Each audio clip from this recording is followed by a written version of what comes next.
Hello and welcome YouTube to another good sold video where we talk about Barcelona taking on Real Valladolid in a big clash because Atletico Madrid lost their tie in the weekend, meaning if Barcelona win tonight, they will be in 1 point behind Atletico Madrid on the same amount of games. Look at how the season has just turned around for them. But we'll be getting into the lineups. We'll be reacting to how I think this game is going to go and whether Barcelona can actually go and get this win. So, people, before we start, hit that subscribe button and smash the like button, people. Thank you very much for tuning in, but we're going to get right into this.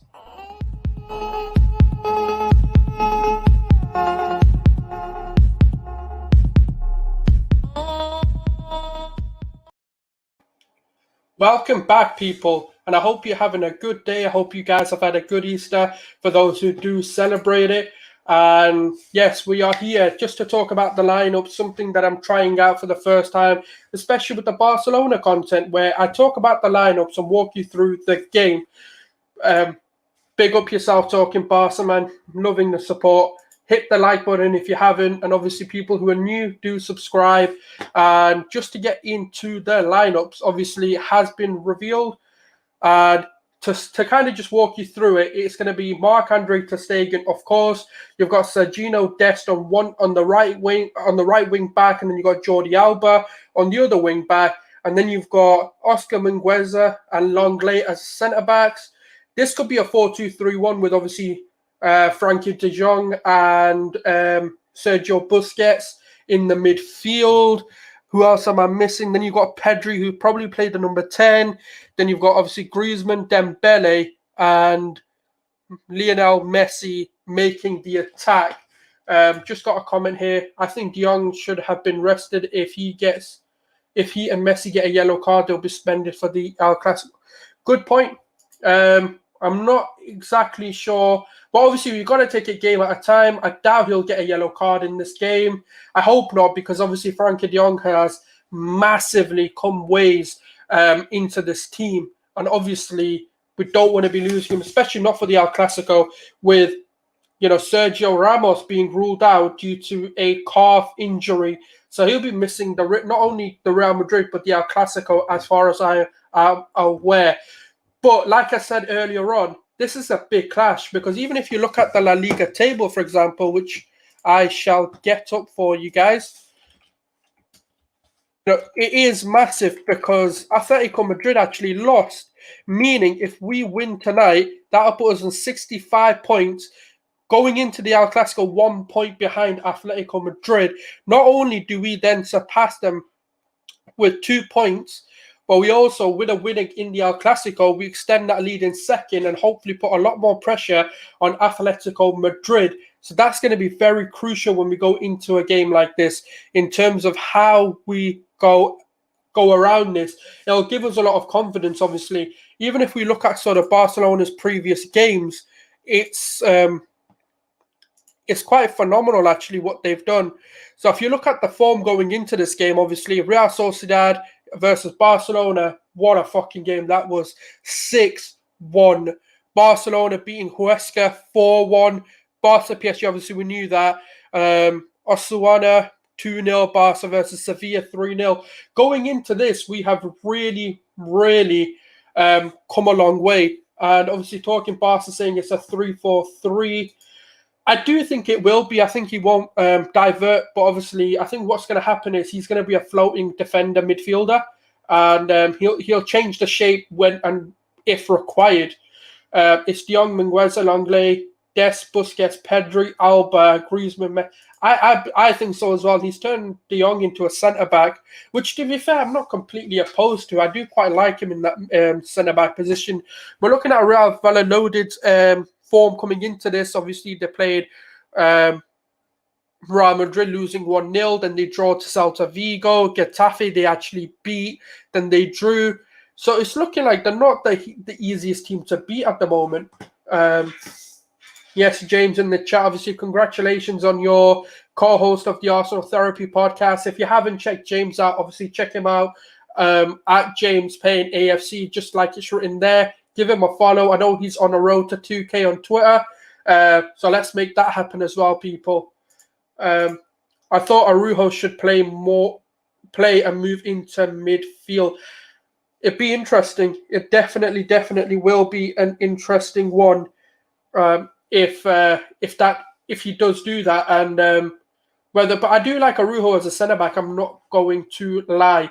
I'm liking the look of him, especially he's been very much so rejuvenated under the Ronald Koeman era, and he's actually getting quite a lot out of these players, and it's quite interesting to see actually, because Barcelona were looking very shaky until this formation change.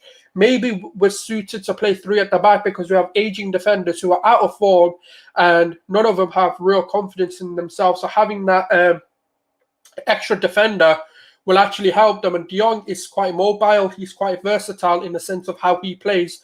So it's going to be interesting how he approaches this game. We don't need a three at the back in this game, but I feel like with how dominant we've been, it's going to be quite an interesting one. I mean, play Araujo centre. All right, okay. I thought you meant play Araujo as a centre mid. I was like, I'm not too sure about that. But yeah, no, I do think De Jong is just amazing, isn't he? Wherever you play him, I just like the fact he's in the team, and yeah, like I love De Jong, man. He's one of my favorite players. He's a phenomenal youngster. No worries, James, man. I hope you're well as well. We'll win the league, but hopefully, yeah. I mean, we're putting the pressure on. Atletico Madrid seem to be crumbling actually, which is what I kind of said to people, and they kind of laughed at me. And I said, I know they're well ahead, and I know that they've got games in hand and everything. Obviously, not anymore. And yeah, people just don't know. They're too ahead. They've got a game. I think they had at one point they were like 10 points ahead, and they had like 3 games in hand or something. Which at that point, yeah, you kind of do concede defeat. But let's be real, like Atletico Madrid have always done this. They made things hard for themselves once again. Whether we should have rested, I mean, we could have. I don't think we needed him in this game. I'm just trying to get like the bench as well. I think it was on that picture. Let me have a look. No, it's not. But yeah, no, we could have rested him, to be fair. And yeah, I am going to do a preview for this game because I love El Clasicos, even now when there's not really a lot to play for. I still love watching them. I still love giving. Yeah, we got the lineups. Yeah, you're right. It's looking like a 3-4-3 or 3-4-2-1, however you want to put it out. And if you look onto the bench as well, they've got Tenes, Conrad, Mariba Kuruma, Inaki Pena, Junior Firpo, Umtiti, Trincao, Puig, Braithwaite, Pjanic, Araujo, and Fernandez.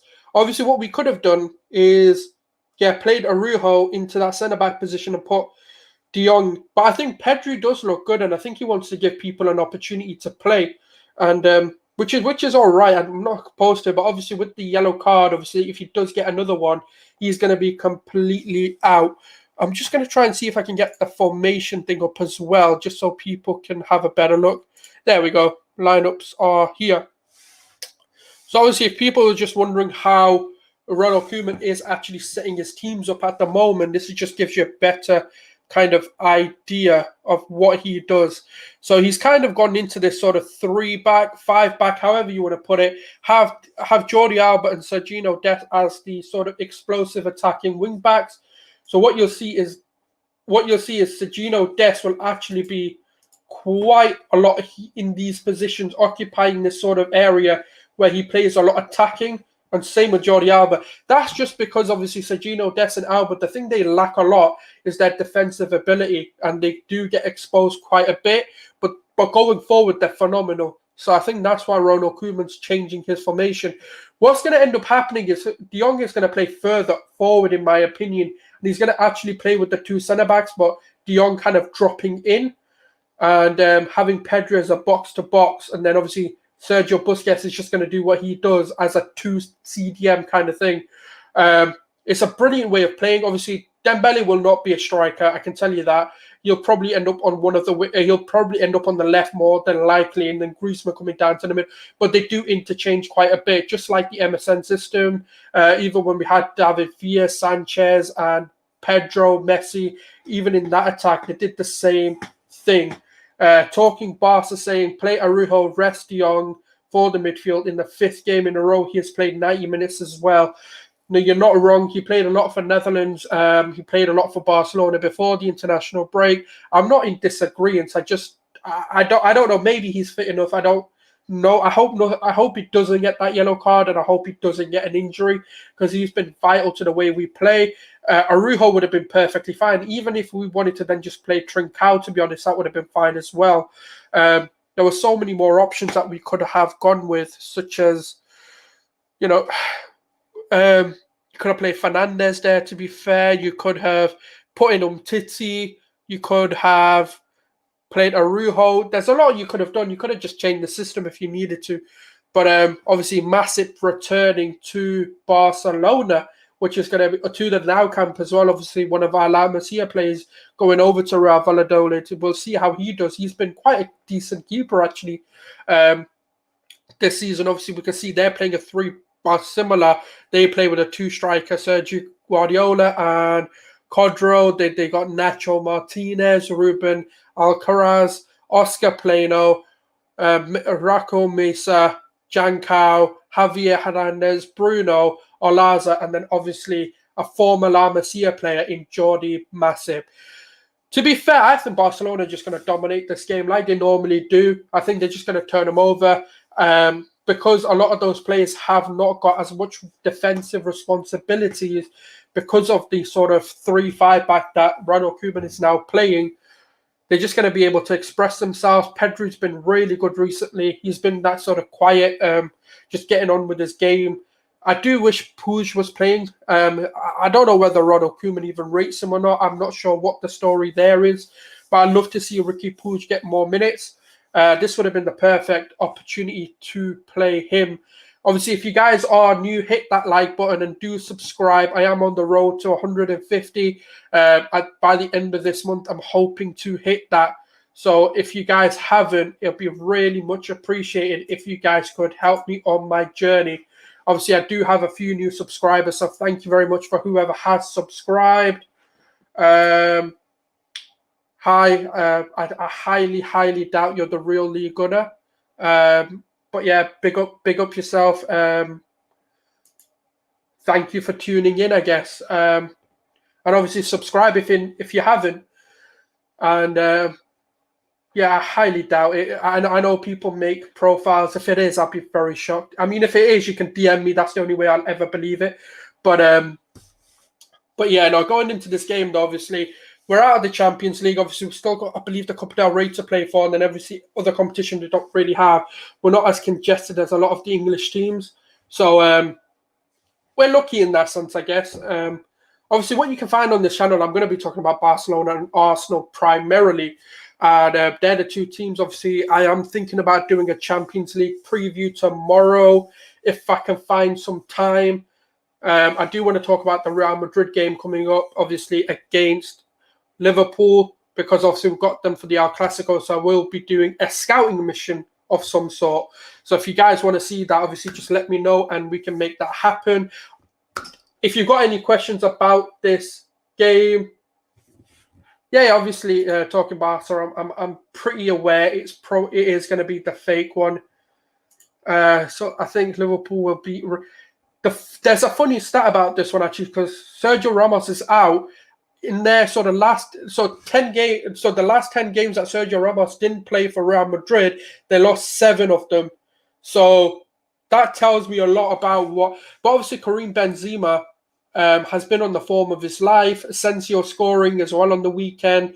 The only thing is, though, Vinicius Junior is going to be that sort of surprise entity in that game. So it'll be. I'm really intrigued. I don't think it's as easy as people are making it out to be. I think they are going to be defensively all over the place. So yeah, that's obviously what it is. Yeah, he had a brilliant game against Arsenal. He absolutely pocketed it. Trying to get his name now, Martin Odegaard. And that was, that wasn't good for my heart. I can tell you that, because it just meant we couldn't do anything. And Fabinho coming back into that midfield rather than being a centre back will do wonders as well for Liverpool.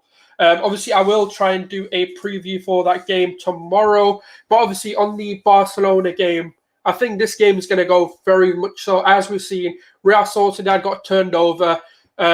This game, I do think it's going to be a little bit harder. I don't think the scoreline is going to be particularly 6-1. Just because, obviously, Real Valladolid are not going to come toe-to-toe with Barcelona. Not anymore, anyway. They might have done if this was, let's say, a couple of months back where we were all over the place. Messi didn't want to play for the club. Dembele just seemed to be doing his own thing. Griezmann just wasn't firing. Even Griezmann got a couple of goals, and Dembele got a couple of goals for France as well in the international break. Dembele seems to be getting a lot better, in my opinion. He seems to be coming of what we wanted from him. Pedri is, I'm keeping a keen eye on, because I do love to see Pedri and Trincao. Obviously, even Trincao getting a couple of goals, bar it penalties for the under-21 for Portugal. But he had some good individual performances as well. I was really happy to see him do well. And then Oscar Mingueza, I want to see more of him as well. I'm glad he's getting the opportunity to play. He seems to be coming of his own, and he seems to be coming into a good defender, a solid, reliable defender. May I say it, a Sergio Ramos type defender who just seems to be solid at the back. We might have actually found out like PK, like a younger PK, a hungry PK, who has a bit more defensive, self-defensive awareness rather than someone being next to him. I hope Longley improves his game as well, because he's been terrible. Yes, Gary, my guy, man, how you doing? I hope you're well, and I hope you had a good Easter, or if you do celebrate it, I'm not particularly sure, obviously. Don't want to just assume everyone does, but I hope you had a good Easter, obviously spend it with your family and stuff. But obviously over in America, I hope you guys have had a good time there. And obviously, check out Gary's content. Don't waste a tweet on Twitter. He's on the road to 100. I know he just surpassed 50. So, yeah, Gary, man, just let them know where they can find you. And hopefully we can get you onto that road to 100 really, really quickly, because you do deserve it. And yeah, so going on to the game, Ter Stegen has been solid, one of our players of the season. Sergio Dest, man, he looks phenomenal. He looks really, really good. He's starting to come into what we wanted. He might have even pushed Sergio Roberto out. I know Sergio Roberto was actually out of the game for the injury side of things. But for me, man, Sergio Dest is becoming one of the best young right-backs in world football if he carries on the way he's playing. With obviously Trent not being in as much form as he usually is, we could be actually seeing him surpass him and obviously become the number one right back in world football. I know that's a big claim to make, but people watch him because he is phenomenal. He's probably going to be on a lot of people's radar soon if Barcelona continue the way they're going. Obviously, there's stories of Haaland coming in to Barcelona with flirting with the idea with Joan Laporte, his dad, and Mino Raiola coming with meetings, obviously, all over Europe. Grand tour in Europe, fam. That's all he's been doing, man. Man's flirting with every club to see what they can do for him, which he should. I mean, he's one of the best young strikers in world football, and guess what Barcelona are missing? A goal-scoring striker. Griezmann just not cut it for me. I don't think he's delivered. I don't know whether they're going to turn Dembele into a striker and see how that goes, because even against PSG, him and Messi actually played as two duo strikers. So we'll have to wait and see how that one pans out. It could actually even be Messi playing as a number 10, like coming into the space here, and then obviously Griezmann, Dembele playing as forwards, but obviously a bit wider apart. It'll be interesting to see how we actually fluids the formation, because this isn't how it's going to stick. This is going to be how we start and how we look for most of the game. But yeah, people, if you have any more questions, I'm going to start wrapping this up with a score prediction and what I expect to happen. So if you do have any questions about the game, pop them into the comments. Obviously, like and subscribe, people. I am on a road to 150, and I hope to hit that by the end of the month. The goal will be to hit 200 by the end of the month, but obviously I've got to take baby steps. I can't just jump to the moon, before traveling the world, really. So, guys, do check it out, and do check my content out. I'm going to be doing a lot more on the channel in terms of previews and match reactions. I will be bringing more diverse content as well. That's going to be football and non-football related. I've got a new show that's been launched recently. If you don't know, get to know.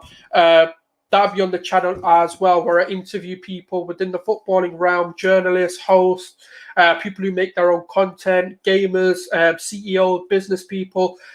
So if that's something that you're interested in, how people got into where they are, subscribe as well, and do like and share. But get your predictions in. I want to hear what you guys think and what your score prediction is going to be, and actually who your first goal scorer will be. Because for me, I think this game's going to be... I'm going to be quite reserved, because I don't think it's going to be an all-out whitewash. And I've got a feeling it's probably going to be a...